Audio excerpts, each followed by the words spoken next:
Hey guys, welcome back to another video. So you guys are a little far right now, just because today's video we are going to be trying something a little bit new. So let me go grab it. Ay. Oish. Ay. I don't know if this is going to fit on screen, but here is the item in question. Let me show you guys the side really quick. Oy. Ay. Can you guys see that? It is the Ohuhu Honolulu series art markers. Yeah, so we're gonna be trying out markers today. I'll let you guys know a little bit about the product before we start.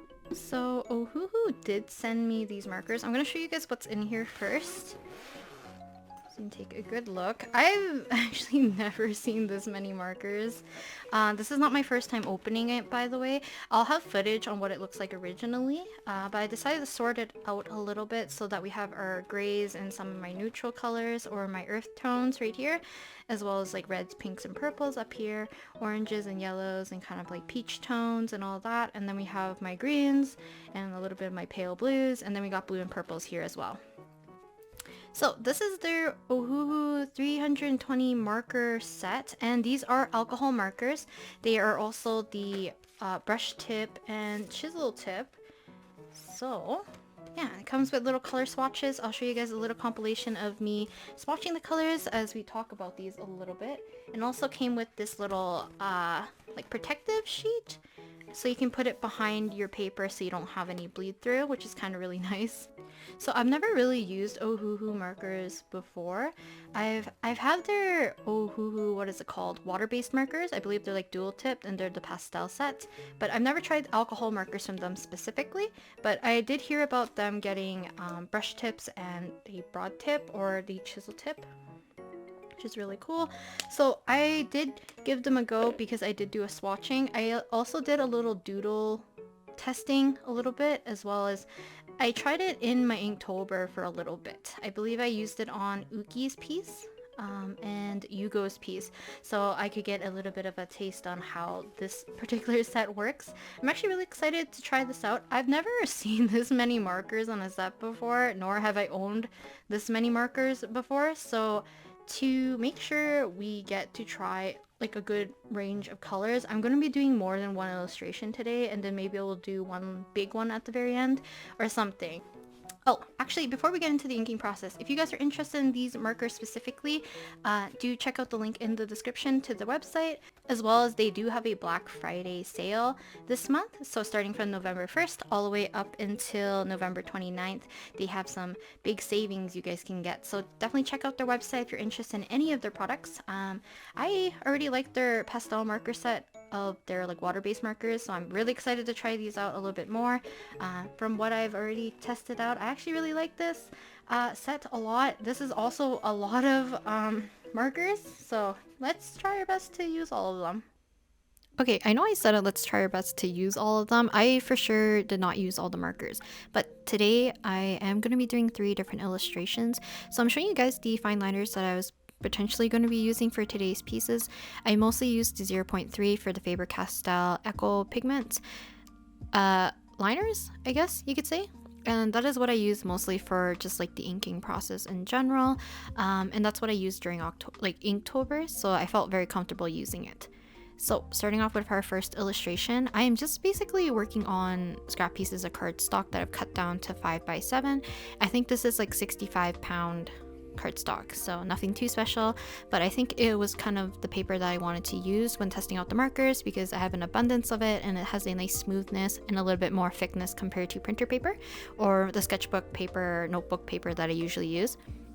So I am drawing Kokomi because I wanted to play around with the pinks and the blues, as well as kind of a lighter color palette. So we're starting off with the skin. I did have a little bit of an issue trying to get everything to look even. So I believe the second pass on the right side of her face is just 2 passes of the same color. So there's a significant amount of color buildup, I believe. So you can try to get rid of the patchiness by doing several layers or several coats of the same color. Or you can layer up colors a little bit to kind of hide a little bit of the patchiness. It's not as patchy as like let's say water-based markers, it's very even. It just looks a little like hazy or cloudy. You'll see it in the third illustration a little bit more, or even the second illustration when I do the background. But yeah, so using alcohol markers, obviously using the brush tip gave me a lot more ease with blending the colors as well as getting gradations and anything like that. Also doing bigger and smaller marks just with the brush pen itself. But we do have the chisel tip as well, just in case you want to cover a little bit more larger areas, or if you like kind of that straight edge of a brush, or not a brush, a tip, then that might be the option for you. So you can see a little bit of the patchiness in the background. I did go over some areas twice, and I've seen some people do certain patterns to try to get more of an even coat. I know some people go like in circular motions first and then straight up and down motions to kind of vary up the different strokes that you can do to kind of hide the patchiness, and a lot of them did work. And I actually really like how this one of Kokomi turned out. The colors are very soft, and it was easy for me to blend the skin tone into the hair as well as like the blue into the pink. So yeah, the first one was of Kokomi. For the next illustration, you can see I have a little drawing of Nahida, also from Genshin Impact, and this is going to be the second illustration that I'm doing. I'm going to show you guys a little bit of the inking process here, because I know some people might be a little bit interested on how you can transfer your lines or your sketches to like more of a finished piece of paper or your final piece of paper that you might be working on.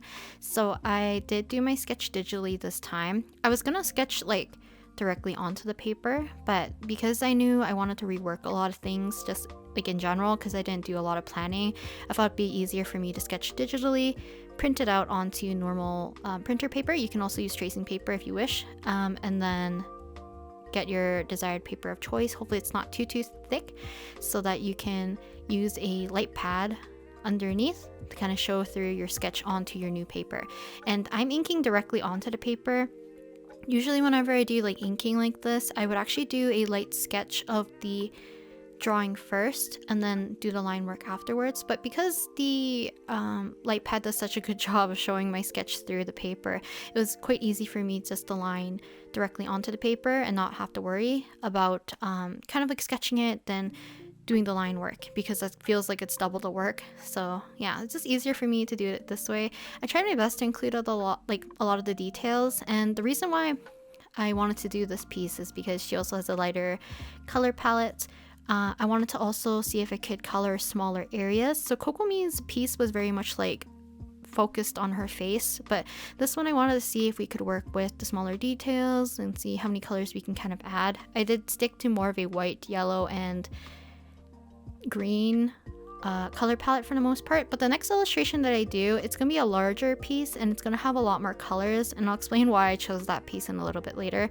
But for Nahida, just have her on the little, I guess like dendro swing that she makes during her idle animation, and then I did a little bit of a circle wreath kind of composition with a bunch of little flowers kind of surrounding her, kind of focusing just more on like lighter colors so you can kind of like match her hair color as well.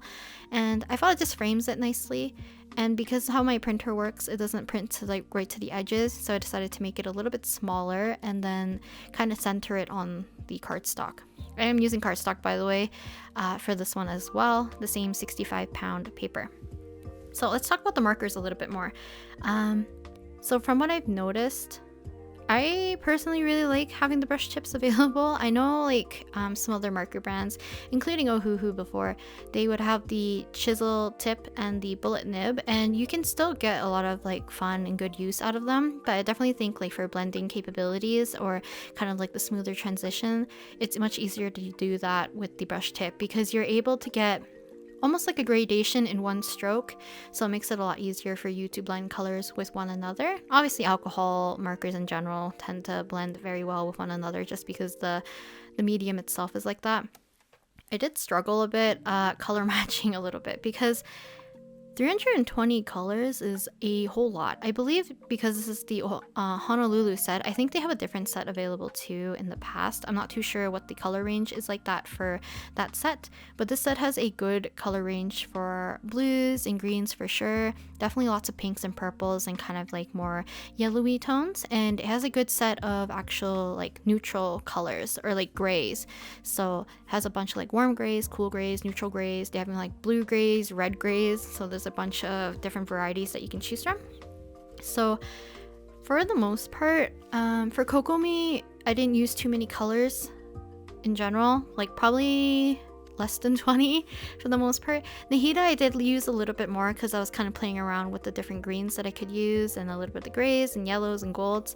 But the last illustration, I tried my best to pick one that had enough colors for me to test out the range, because I didn't want to make an illustration without trying as many of the colors as I could. There's definitely a lot of like the browns and neutral colors that I did not use for any of these pieces, so maybe in the future I will.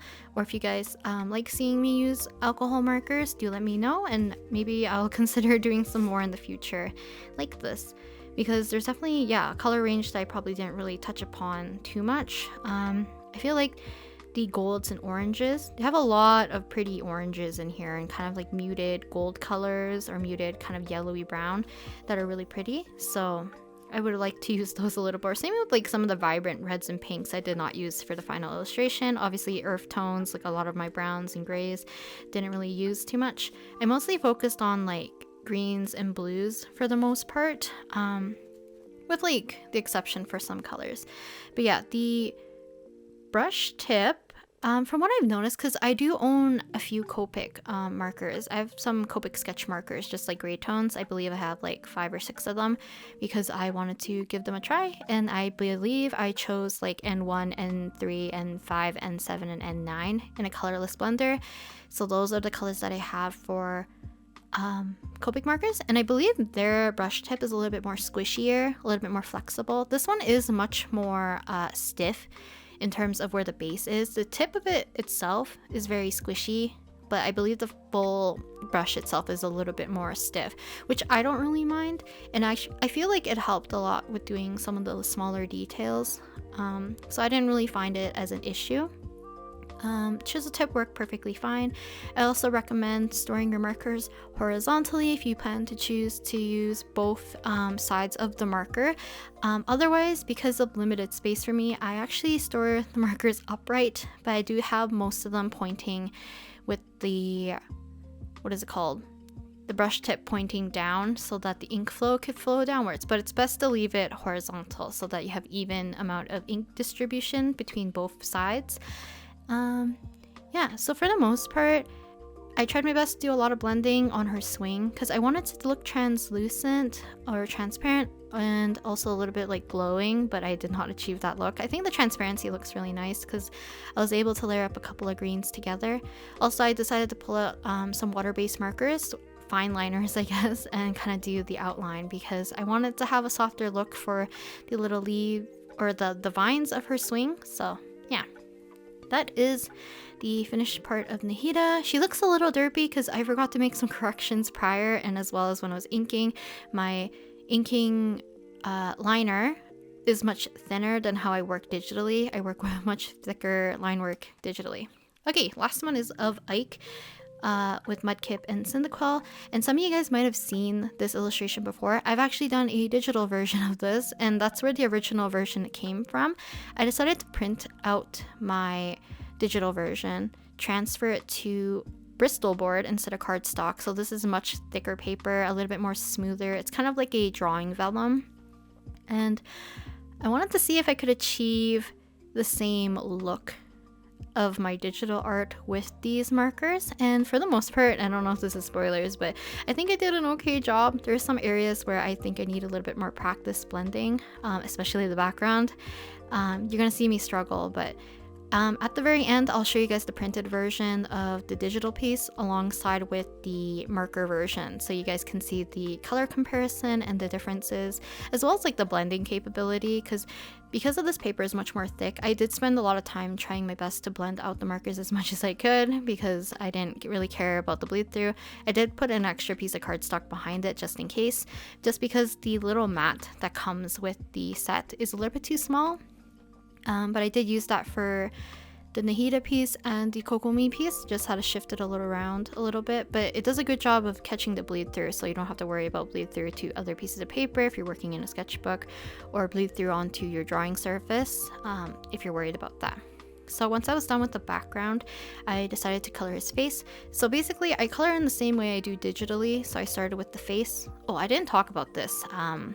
I had plans of using the water-based markers for the line work as well for a much softer look. As for when I work digitally, I like to manually change colors like as I go and make things look a lot softer. But the reason why the eyes were outlined was actually because I was thinking maybe it would be too hard for you guys to see where I'm placing colors. So I thought maybe I could just add line work so you guys can see.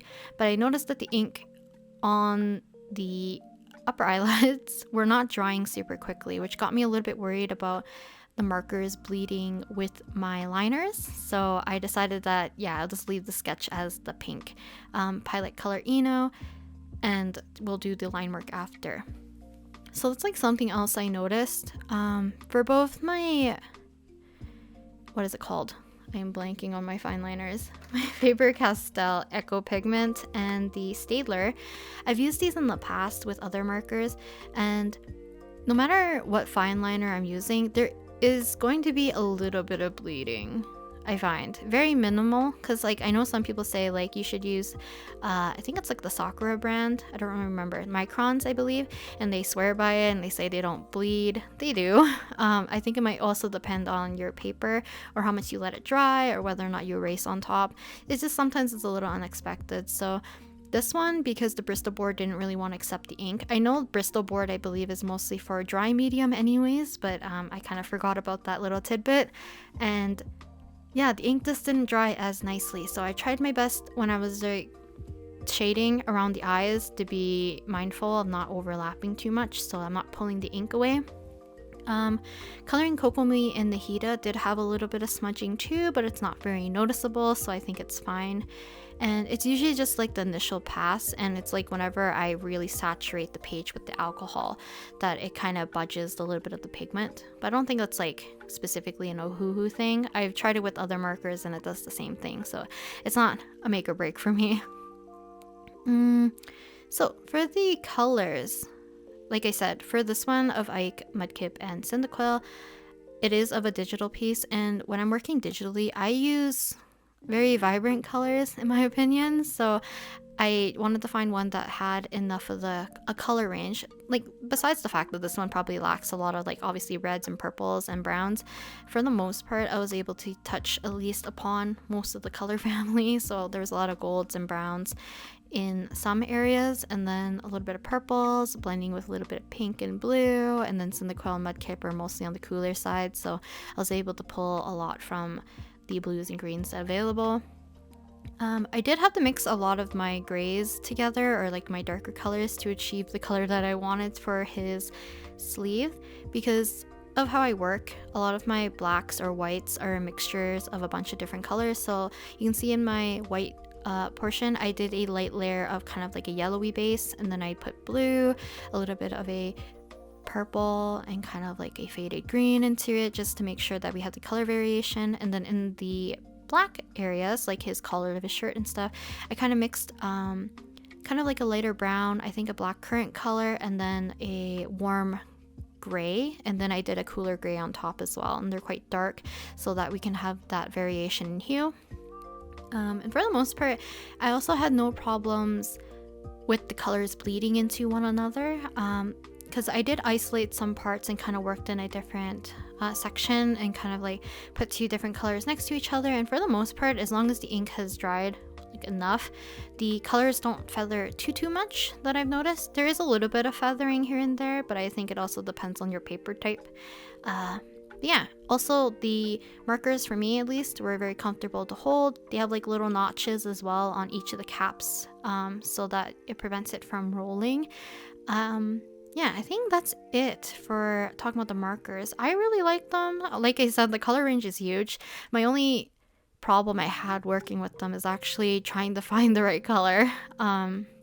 Because you have such a large assortment, you'll probably find a color that you can match with whatever you're looking for. It just takes a while to actually locate them because the color codes, like I said, I tried my best to sort the markers into their own sections, but even with that, it was hard for me to read the number or the name throughout like that many colors. It's hard for me to identify sometimes.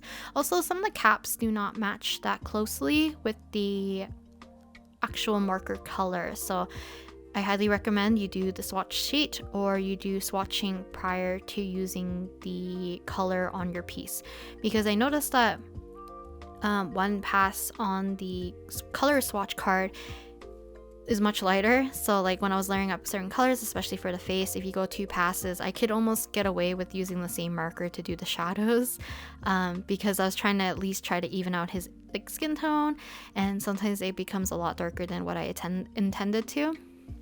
So I actually wanted to show you guys a illustration of Kaya, and I started one, but because of that issue of trying to get the marker to be completely flat, I actually made Kaya a lot darker than intended, which is why I didn't show it here. But yeah, maybe in the future I'll try my best to do that again and reattempt it, and maybe start with a little bit lighter base and then try to layer up again, because I made him a lot darker while trying to even out the skin tone, which made me really sad, because like initially when I was looking at it, I was like, this is his skin tone, and then it just gradually got darker and darker, and it didn't really look like the right skin tone, and I don't think that's like, you know, something I should be doing.